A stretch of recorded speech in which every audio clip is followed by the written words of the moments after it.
Hi, I'm Mary Ellen Kuhn. Gut health is one of the most fascinating areas of nutrition and health research.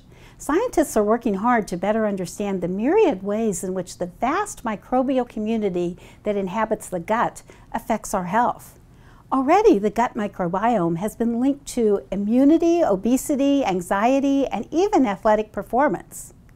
Let's talk to a couple of IFT15 Food Expo exhibitors.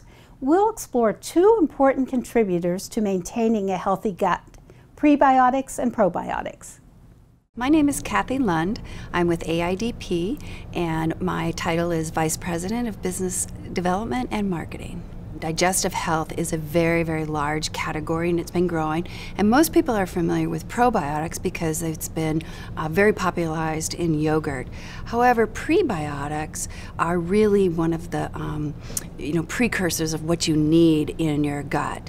So prebiotics, if you think of in a garden, prebiotics are the fertilizer and the quality of the soil, and they help to grow the best probiotics. Almost a third of the population has issues with digestive health, and it's not age specific. Children have issues, elderly have issues. It's not demographic, it's not ethnicity issues. It's really a very, very broad segment. And one of the things that most recently that has been very alarming to the scientific community is that the digestive health, we're learning really the balance of bacteria in our gut is driving overall health. Prebiotics is an oligosaccharide. It's an XOS form of prebiotic. It has several published studies, and one of the things that's really great about this particular ingredient is most companies use fiber as a prebiotic or inulin as a prebiotic, but you need a lot of it in order to be effective.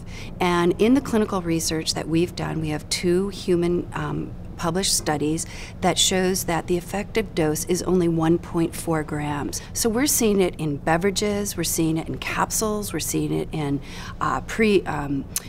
baked goods. We're seeing it in a lot of different applications throughout the world. AIDP's booth is at 3209, and we will be sampling Prebiotics in a lemonade. So we're going to be putting a low dose, and what you'll see is that there's no off flavor, there's no residue per se, which is another benefit versus fiber, it's a 5-carbon sugar, so it's about 40% of the sweetness of sugar. So there's no, it's a pleasant taste. I'm Michael Bush, the Senior Vice President of Ganeden. When the research has shown us that we have 10 times more cells in our gut, bacterial cells, than we have in our entire body combined.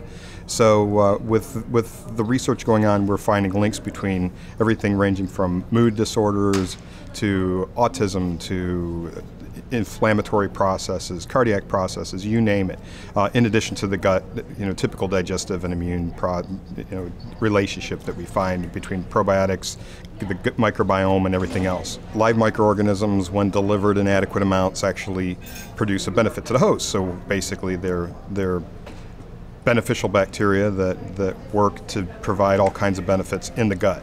So Ganeden BC30 has been studied to show digestive and immune support, as well as the fact that it's a probiotic. So the three general claims that folks make are generally that it's probiotic, that it supports digestive and immune health, and recently we've shown a synergy between protein consumption and protein utilization and Ganeden BC30. So we're starting to do more and more research. We just finished our 11th study that supports the claim of supports protein utilization now with Ganeden BC30. We're in baked products, we're in coffees and teas and cereals, bars, protein products obviously.